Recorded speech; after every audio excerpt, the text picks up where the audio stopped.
You remember the Bruce Willis movie where the little boy could see the dead people? Well, all together now, marketers can see young people. They just don't know what to do with them. They can swing elections. They can be very lucrative for your brand. This is Tonight. I'm Bruce Whitfield. And tonight we look at just how well government and businesses succeed in reaching the huge and largely untapped, and they call it the elusive, urban black youth market. Joining me is Foshizi's director, Lebo Motshegoa, who is known for publishing also the first township lingo dictionary in South Africa. Bua. Shapuzir. Jeez, okay, you lost me already. The subtitles. Exactly. Shapuzir. And maybe that's half the problem, is that so much of dealing with young people is lost in translation. Yeah, no, a lot. I mean, I think when you're talking about the urban youth market, is that you find that both brands and to some extent, because we're in the phase of the election, the government doesn't know actually how to connect to that market. I mean, if you're looking at a typical suburban 18, 19-year-old who lives in Sandton or Sunninghill or whatever fancy suburb out there, they don't have issues of water sanitation. And that's yet what the government is trying to communicate. They don't have issues of overcrowding in school because they go to private school or model school. But yet they actually do have their own challenges. You look at their, because when you're talking youth, you're talking about 16 to 34. So a typical late 20-something-year-old, early 30s is facing different realities or different challenges compared to what the government is saying or what brands are trying to say. The government is more interested in how many jobs they're going to create, in brackets, unskilled jobs. Yet a 32-year-old qualified with degrees and everything is not facing an unskilled problem. He's facing issues of saying, I had expectations that Mr. Big Shot Black, who's going to be a director in the company that I work for, was going to actually be more understanding of my reality, understand that even after a funeral, I still have to go and wash Amahara for 10 days later, you know. And those are the things that I think we, as the urban black youth market, we find ourselves having to have challenges with. Let's separate it up, because you talk a lot about politics and you talk a lot about brands and business. Let's talk about politics briefly, because that's kind of topical at the moment. Are all political parties missing the boat in terms of speaking to this skilled, talented and available market? Yes, they are. Because you see, the problem with that market is not that they don't have issues with the policies, it's the implementation of the policies. All right. Where you look at, for example, the ANC, it's busy promoting, say, Cyril Ramaphosa as a struggle hero. They don't look at him as a struggle hero. They look at him as a businessman. He's a capitalist. He's made billions of rand. And yet you're going to promote him in a different space. But how do you do that, though, as brand owner of ANC? How do you speak to multiple markets? You've got people who remember the struggle, who remember the good work Cyril did with the National Union of Mine Workers, and you remember his struggle credentials. Anybody under the age of 25 probably doesn't.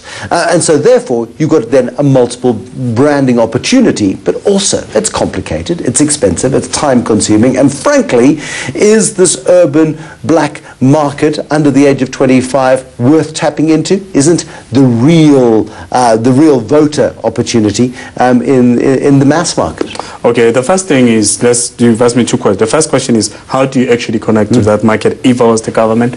Well, you know what, you do have your own main campaign. You have to segment your campaign and make it more relevant to different segments. You know, if you're going to be talking that I'm going to create X amount of jobs, in that number, break down to me how many of those are going to be skilled. Therefore, I'm starting to looking at an aspirational level. All right. Okay. You look at brands like Dulux. They did it very well with their campaign, which was called Any Color You Can Think Of. Yes. They were able to take examples of saying any color you can think of if you're a white family or a white guy that you can relate to in your reality. And they took any color you can think of that you can relate to if you are black. For example, if you're black, all-star you can relate to. You know, those are the things that you could relate to. You can't relate to ants and all these other stuff that they were using in terms of the top and white. But you're able to relate to certain things if you're top and black. And the second question, because the first one was a bit long, was, is this urban youth market really worth tapping into when you've got a mass market of millions of voters who far outnumber the rich kids? Here's the thing. Do you still remember before the recession, the property market was booming, the motoring industry was booming, and thanks to who?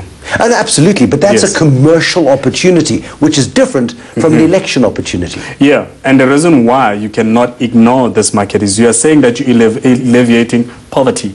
Therefore, are you going to now let me go after I've passed the poverty stage? Because I think that's what the problem has become, that we, or the government or political parties, they seem to have said that, no, now that you've made it there, it's enough. We don't have to talk to you anymore. And I think that's what they've missed, in that the people are saying, I'm looking for a party or a communication that understands my reality.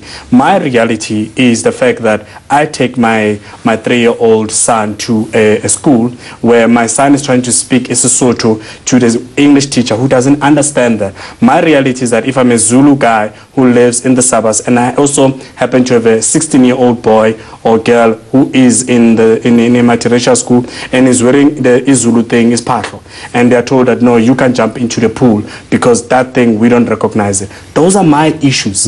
Now, by saying that, no, my vote is not important, then you frankly, you're undoing all the work that you're actually trying to do. It's about segmentation in the political sphere. In the commercial sphere, it should be easier because here you've got a rising black urban middle class of people who are earning good money and are willing to spend that money. Yet, not even the professional branders within the business sector are getting it right either. Well, in that space there, you find that the reason why we are not able to get that right is because we're still looking at that the top end is only majority white, which actually is not the case. We've not taken the opportunity, the opportunity that black people are busy buying houses that have swimming pools. Nobody's talking to them about that. Black people are buying houses that have air conditioners. Nobody's talking to them about that. Black people are trying to stop buying heritage brands. They're trying to move into new brands. Nobody's talking to us about that. That black people are buying dishwashers. Nobody's talking to us about that. Because people see, I think maybe marketers see the commodity as the commodity. A dishwasher is a dishwasher. It is universal. You plug it into your home, you pop your dishes into it, and it does the dishes. The swimming pool is a utility. Explain to me then how you segment the swimming pool market. Okay, how you segment the swimming pool market is, I bought the house. I bought the house from Bruce. All right, I'm black. I don't know how to swim. You don't want to go into my pool, incidentally. It's pretty freezing. But that's a side issue. But the point is, I bought a house from a white person, and after I bought the house from a white person, I inherited a lot of things that were supposedly only for white folks, so were enjoyed by white folks. But yet you haven't actually came to teach me the lifestyle. The lifestyle, because remember we leaped, we moved from not having a swimming pool to having a swimming pool. So we didn't go to schools that have swimming pools. We just leaped, quantum leap, just like that. And you as a brand marketer, you've completely missed my story. But the transition has happened and the brands have not made that transition. Is that the assertion? That is the case. But there are certain brands that have seemed to be getting right. Who's doing it well? Two brands that I like to use as an example. It's ShopRite and F&B. F&B understand that I'm from the bottom, and I'm able then to send e-wallet to my grandmother somewhere else. But at the same time, I still want to go to the slow lunch because I've arrived. And I still want a private banker, and I still want certain cards of mine to be branded in certain colors so that it distinguishes me from the emerging black, though I'm an emerging black. All right? Where a Checkers, ShopRite, the module. Checkers is for the supposedly middle top end, whereas the ShopRite is for the bottom end. But I'm still interconnected with my people at the bottom. Just because I've made it, it doesn't mean I don't look back. That's a challenge, I guess, for the emerged black market, that they constantly have to look back. They have responsibilities at home that you and I, or as a marketer, you tend to say, no, that's not important. And there lies an opportunity. Celsi, at some point, they used to, before now, but in the inception, they used to have friend and family, where you're able to register those numbers, and those are the numbers you call the most. And that worked for that market because they were saying, I call quite a lot at home, and I'm very sensitive in terms of the airtime that I use. We tend to see the sort of advertising campaigns that happen around Christmas time reflecting this multiple layer of society, where bloke arrives home in rural area in smart car. he's the guy who's made it, who's come home. It's those sort of aspirational messages that come through, but they tend to be quite seasonal. You don't have a sense that marketers have got a true grip on this new South African reality. But the reason why our industries are struggling with that is, let's look at, for example, the advertising industry. The advertising industry, they're assuming that just because I hired some black guy, suddenly, therefore, he should know the black creative stuff that should get the black market ticking. For all I know, he grew up in Sandton all his life, because now it's 20 years later, you know, so he actually doesn't know Ikasi.